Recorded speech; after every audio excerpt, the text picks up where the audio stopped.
America Israel, America Israel, तुम कितने हुसैनी मारोगे? ये सारे ख्वाब हुसैनी है।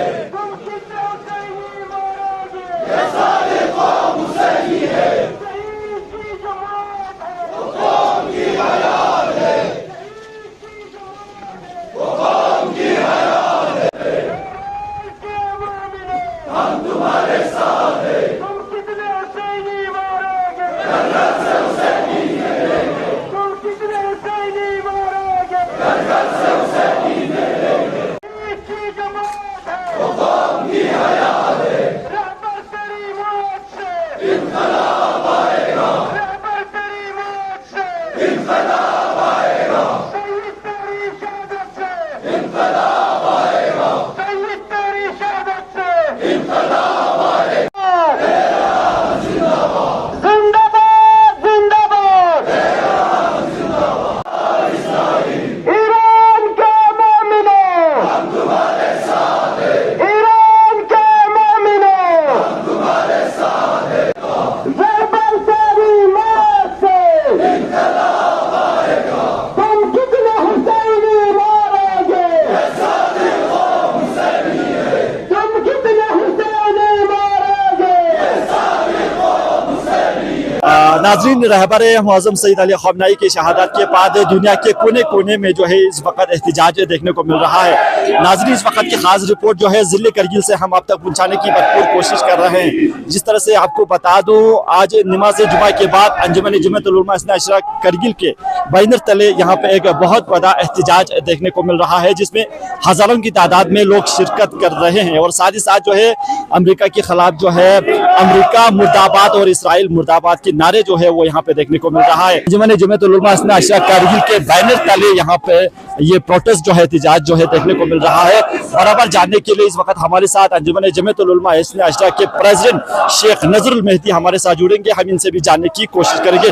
सबसे पहले तो भाषिक साहब क्या कुछ कहना चाहेंगे, जिस तरह से जो है पूरी दुनिया के अलग अलग जगहों पे जो है ये एहतजाज देखने को मिल रहा है। और साथ ही साथ आज नमाज जुमा के बाद अंजुमन जमीयतुल उलमा इस्ना अशरा करगिल के बैनर तले एक बहुत बड़ा प्रोटेस्ट रैली जो है वो यहाँ पे देखने को मिल रहा है। सर, क्या कुछ कहना चाहिए?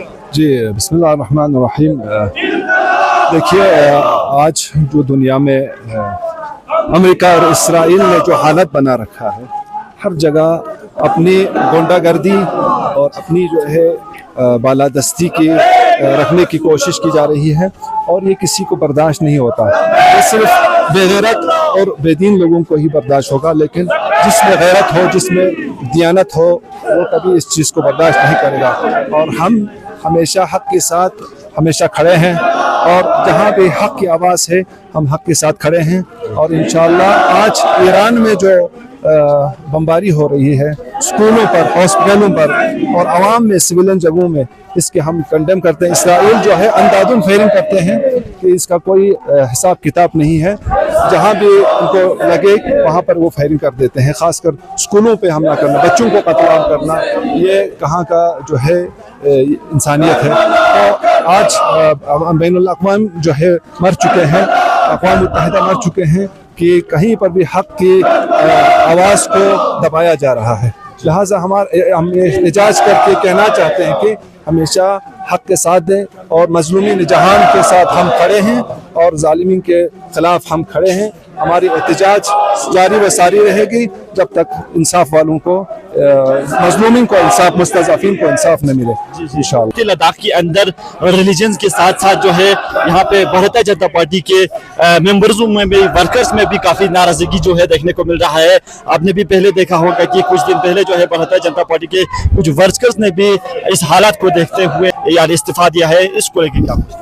हाँ जी, देखिए, वाक़न हमें ये जानना चाहिए कि ईरान के सुप्रीम लीडर आयतुल्लाह ख़amenei के कत्ल करने की क्या उनके पास क्या जवाज़ियत थी? क्या लेकिन वो अपने हक़ के लिए लड़ रहे थे, वो अपने हुकूक़ के लिए लड़ रहे थे। और हमारे खत्ते लद्दाख में हमेशा खासकर करगिल में हम जो है ईरान की जो सियासत है, ईरान की पॉलिसी है, वो हमेशा एक दुनिया में जो अमन और मुस्तज़अफ़ीन की हिमायत में वो लोग हमेशा खड़े हैं। तो हम भी उनके लिए आवाज़ उठाते हैं, क्योंकि वो हमेशा मुस्तज़अफ़ीन जहान के लिए आवाज़ उठाते हैं।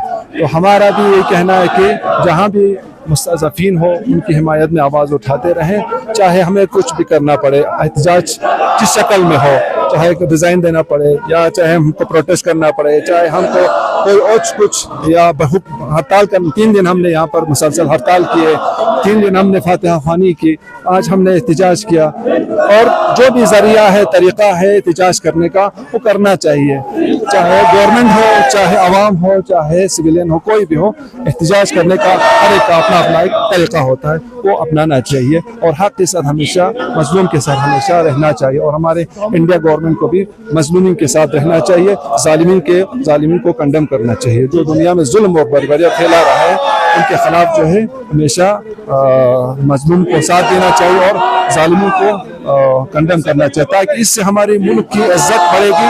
हमारे मुल्क में जो है लोग जो है हुकूमत के साथ जुड़ेंगे। अगर जालिमों के साथ जाएंगे तो लोगों में इंतशार होगी, लोगों में तफरीका होगा, तो कुछ नहीं चाहेंगे कि हमारी हुकूमत जो है जालिमों के साथ जो है साथ दे। जिनने जो एक बर्बरियत की है और एक मुकद्दस खून बहाया है, उसके खिलाफ ये एहतजाज है और मुसलसल पूरा खित्ता जो है एहतजाज में इस वक्त मशगूल है। हम इसकी मजम्मत करते हैं और मोमिनीन करगिल का ये गम गुस्सा है जो जाहिर हो रहा है। ये जो अमेरिका की तरफ से एक खुल्ला दहशतगर्दी की जा रही है और ये एपस्टीन रजीम ने जिस तरीके से ईरान के अंदर बेतहाशा बमबारी की, आपको पता है एक स्कूल के अंदर सैकड़ों बच्चियों को शहीद किया गया, इसी तरह हॉस्पिटलों के ऊपर बमबारी जारी है। और उससे ज्यादा बढ़ के जो हमारी मजहबी शख्सियत है आयतुल्लाह अल-उज़्मा सैयद अली ख़ामेनी, जो हमारे रहबर हैं, उनका बेदर्दी के साथ उनको कत्ल किया गया। लेकिन शहादत हमारी मीरास है, शहादत मकतब हुसैनी का एक विरसा है, हमारी लेगेसी है। और इंशाअल्लाह मुझे उम्मीद है कि बहुत जल्द अमेरिकी साम्राज्य को इजराइल गासिब को दंडान चिकन जवाब मिलेगा। और इस वक्त ईरान के बहादुर जो जवान हैं वो इसके मुकाबले में शीशा पिघलाई हुई दीवार की तरह खड़े हैं और दुश्मन को मुंहतोड़ जवाब दे रहे हैं। मिल्लत करगिल, मिल्लत ईरान के साथ खड़ी है, इस घड़ी में अपने रहबर के साथ खड़ी है। और ये नारा जो आप सुन रहे हैं, यही बुलंद कर रहे हैं कि रहबर के खून से इनकलाब आएगा।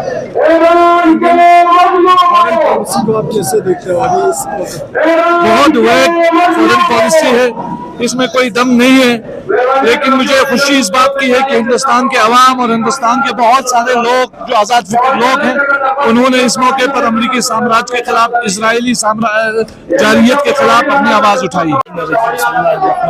आज का ये एहतजाज जो जमात उलमा इस्लाह शरिया करगिल निवाज ये निकाला गया, इसका मकसद यही है कि जिस तरह हमें पता है कि अमेरिका और इसराइल ने जिस तरीके से धोखेबाजी से ईरान पर जो हमला किया है, तो उसके खिलाफ है और ये पूरे इंसानियत को बचाने का एक एहतजाज है। और आज जो ईरान में लड़ाई लड़ रहा है, जिस तरह करबला में इमाम हुसैन अकेले इस लड़ाई को लड़ रहा था, और आज ईरान उसी का मिसाल फिर से दोहरा रहा है दुनिया में कि अकेला ही मैदान में है और हर एक यजीद के कौम को आज जवाब दे रहा है अपने मिसाइलों से, अपने ड्रोन से।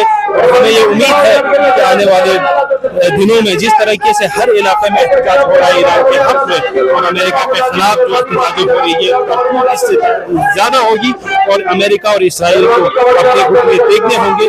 तो हम यही दुआ करते हैं कि ईरान बेहतर से बेहतर इस जंग में करेंगे और हमें यकीन है कि जो खून हमारे रहबर की इन्होंने जिस तरीके से धोखे से हमारे रहबर का ये हमला किया है, वो खून इंशाल्लाह इनकलाब लाएगा और इंशाल्लाह ईरान इस जंग को बहुत ही बेहतर तरीके से जीतेगा इंशाल्लाह। फॉरेन पॉलिसी को कैसे देखते हैं? इसके फॉरेन पॉलिसी को लेके इंडिया की जिस तरीके से हमें पता है कि इंडिया की जो फॉरेन पॉलिसी है जो हमेशा प्रो ईरान रहा है इससे पहले, लेकिन हमें देख पा रहे हैं कि जिस तरीके से नरेंद्र मोदी सरकार इस इस फॉरेन पॉलिसी के बल चुप है। इससे हमें यकीन होता है कि जिस तरीके से आज तक ईरान ने जिस तरह का साथ दिया है उसी तरीके से साथ हमारे इस दौर की हुकूमत ईरान के साथ नहीं दे पा रहे। ये बहुत ही अफसोसनाक है कि इंडिया जैसे कि कंट्री जिसको मदर ऑफ डेमोक्रेसी कहा जाता है, जो डेमोक्रेसी के हक में हमेशा इंसानियत के हक में और ह्यूमन राइट के हक में रहा है, लेकिन आज हमें ये यकीन होता है कि हमारी जो सरबराह है वो ह्यूमन राइट के खिलाफ है और अमेरिका और इसराइल के पिट्ठू बन के बैठे हुए हैं।